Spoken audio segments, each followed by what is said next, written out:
প্রতিবারের মতো আবার আমরা চলে আসলাম নতুন একটি ভিডিও নিয়ে। আমরা আজকে সীতাকুণ্ড গুলিয়াখালী সি বিচে যাচ্ছি। এখানে বিচে যাওয়ার যে রাস্তাটা আছে সেটা কাদায় পরিপূর্ণ হয়, আমরা যেতে পারিনি হেঁটে। তাই আমরা একটি বোট ভাড়া করি, যার জনপ্রতি ভাড়া আসে 110 টাকা করে, আসা যাওয়া রিটার্ন। আমরা কিছু মানুষদের সাথে জয়েন হই যাতে করে আমাদের ভাড়াটি খুব কম পড়ে। আপনারাও যদি মানুষ কম হয়ে থাকেন তাহলে এইভাবে আপনারা কারোর সাথে কোনো টিমের সাথে জয়েন হয়ে নেবেন। তাতে করে আপনাদের খরচ অনেক কমে যাবে এবং আপনাদের ট্যুরে খুব সহযোগিতা হবে। আমরা ভিতরে যাই এবং হাঁটতে থাকি। শ্বাসমূল বা বহুমূল বলা হয় এগুলোকে। তো সমুদ্রের ঢেউগুলো এখানে এসে আছড়ে পড়ছে।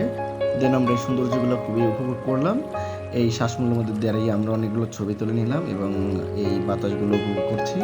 আজকে ৩-৪ দিন হলো সারাদিনই বৃষ্টির কারণে আমরা বেশি দূর ঘুরতে পারিনি এবং এর মধ্যেই আমরা ঘোরাঘুরি করে এই জায়গাটা খুবই পছন্দের একটা জায়গা।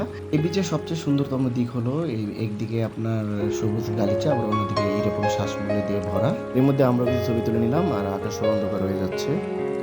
এর মধ্যে ছবি তোলা খুবই কষ্টসাধ্য, কারণ লো লাইট হয়ে গেছে। আমি আর আমার ফ্রেন্ড সচরাচর আমি আর ওই যেখানে যাই আমরা দুজনেই যাওয়া পরে ব্যতিক্রম নয়, আমরা চলে আসলাম সীতাকুণ্ড গুলিয়াখালী সি বিচে। ঘাসের উপরে গালিচা রেখে রেখে দেওয়া হয়েছে।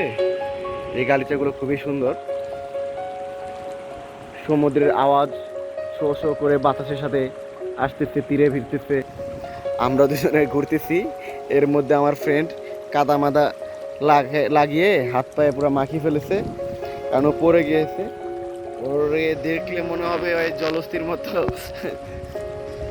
ডুবাডুবি করছে, জলস্থির সাথে গড়াগড়ি করছে মাটির সাথে। দেন আমরা গুলিয়াখালী সি বিচে অনেকক্ষণ ঘোরাঘুরি করলাম, অনেক আনন্দ করলাম।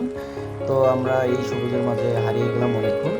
তারপরে আমাদের বিদায়ের ঘন্টা চলে আসে, কেননা জোয়ারের পানিগুলো আস্তে আস্তে নেমে যাচ্ছিল, যার কারণে আমাদের মাঝি ভাই ডাকছিল যে জলদি করে চলে আসেন, জোয়ারের পানি নেমে যাচ্ছে, তাহলে আমার যেতে কষ্ট হবে। আমরা বোটে উঠে পড়ি এবং বোটটি ছেড়ে চলে যায়। আর পার্শ্ববর্তী আমরা দেখতে পাচ্ছি আরেকটি বোটে কিছু মানুষ ঘুরতে আসে। তো আমরা এবারের মধ্যে চলে যাচ্ছি আবারও অন্য একটি ব্লগ